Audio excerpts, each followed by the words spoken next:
Ayan, si nanay. Hello po. Hello ate, Hello. assalamualaikum. Tapos, natutuwa ako kay nanay pag pumupunta ako dito sa mga client ko sa Park Subdivision. So, ah, gusto ko siyang matulungan. Kaya kaso, kailangan pa natin ng magkaroon ng konting income. So, nanay, ba't ang sipag mo, nanay? Ang sipag mo maghanap buhay, Kailangan talaga sa magtinda. hanap buhay kasi matanda na ako, wala ko yung tuition. 65 na akong edad. 55? 65. Ay, 65. 65 na po si nanay. Opo. Tapos, ilan po yung anak nyo, nay? Dalawa. Dalawa. Tapos, may trabaho po May ba mga sila? asawa na, may mga pamilya na, May asawa po sila? mga asawa. Ay, may hanap buhay po sila? Yung mister nyo po? Usay, construction lang. trabaho? Usay may trabaho, usay wala. Tapos, ayan mga tinda ni nanay. Kasi, ang sipag ni nanay, kahit na may edad na, hindi katulad sa iba, na kahit na hindi siya pabigat sa pamilya. Kumbaga, gagawa siya ng paraan. Tapos, sa mga followers ko, sana matulungan natin si nanay.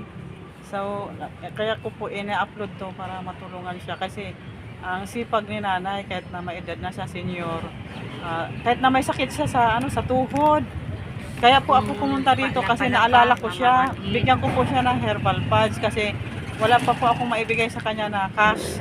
Kaya gusto ko na lang po siyang bigyan ng herbal para may niya po sa paa niya. Yung paa niya kasi may siya, may diabetes po siya. Diabetes sa tuhod.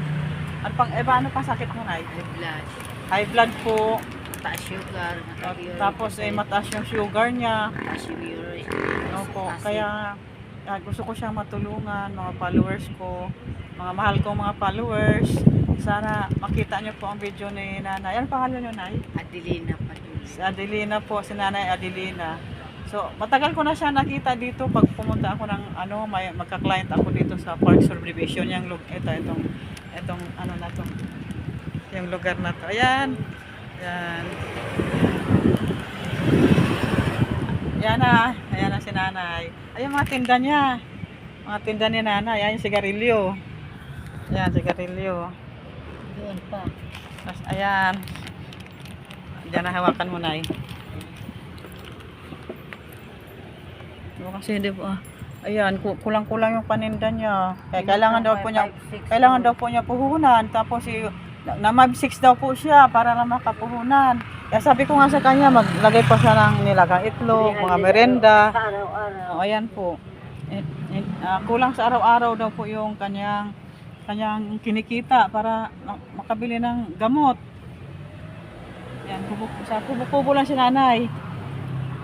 Yan, para mabago na yung kanyang pwesto, makapuhunan siya. Yan, ayan si nanay. Pakita mo yung nay, paa mo, nay, may diabetes.